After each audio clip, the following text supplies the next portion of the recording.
Aujourd'hui, on est à Auray et on met les pieds dans le plat. Comment faire pour moins gaspiller au self des lycées? Le gaspillage, ça représente en moyenne 120 grammes par repas. Alors nous, on va aller voir comment les équipes des lycées en Bretagne font pour réduire leurs déchets.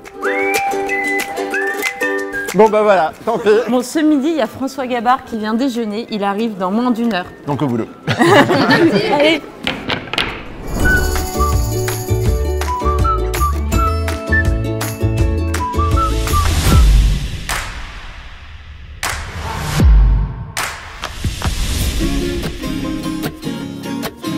Donc nous, notre but, c'est de connaître les élèves, donc c'est notre première étape au mois de septembre, quoi. Leur parler à la rampe et savoir ce qu'ils aiment, ce qu'ils apprécient, et comme ça nous aide.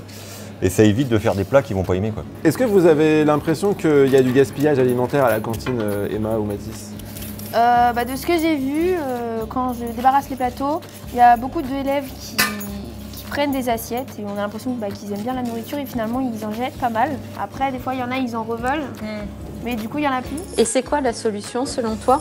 De demander moins. Tout ce qui reste, qui n'a pas été présenté à la rampe, on le refroidit et on retravaille le lendemain pour reproposer aux élèves. Voilà, bon, après tout en respectant les normes, bien sûr. C'est surtout sur les légumes où on peut les récupérer, puis le lendemain on fait une purée. Si on fait des saucisses, s'il nous en reste, on les refroidit, le lendemain on fait une rougaille. Donc comme ça, ils ont l'impression de ne pas manger la même chose. Alors que c'est les mêmes aliments. Mais vu qu'on a bientôt terminé, on va en faire quoi des épluchures? Voilà, du coup, ici, on a mis en place un compost. Donc on va tout monter là-haut. Nous sommes en direct du lycée Benjamin Franklin. Maud, une petite réaction? J'adore le panel.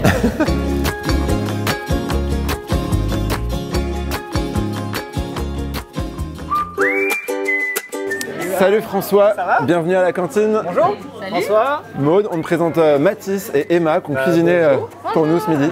Bon, on va prendre nos plateaux. C'est parti, on y va.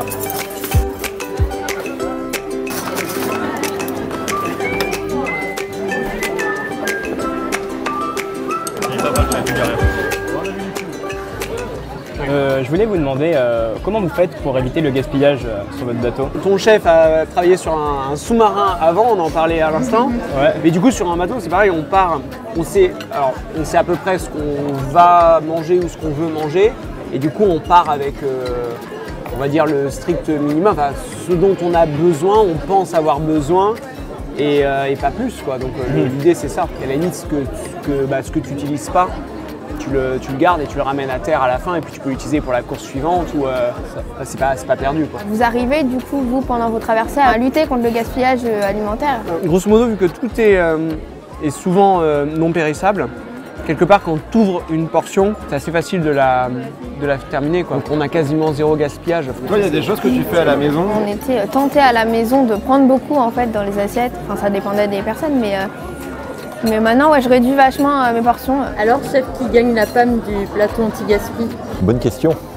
Voilà, je crois qu'on est pas mal. On est pas mal là. Je vais pas dire, mais Maud, elle a pas fini son morceau de pain quand même. Je suis sûr que tu l'as fait exprès. Ouais. Alors, on fait quoi? Les élèves adaptent les portions à leur appétit et évitent de jeter les aliments. Et en cuisine, on apprend à mieux connaître les goûts des élèves et on transforme les restes en nouveaux plats.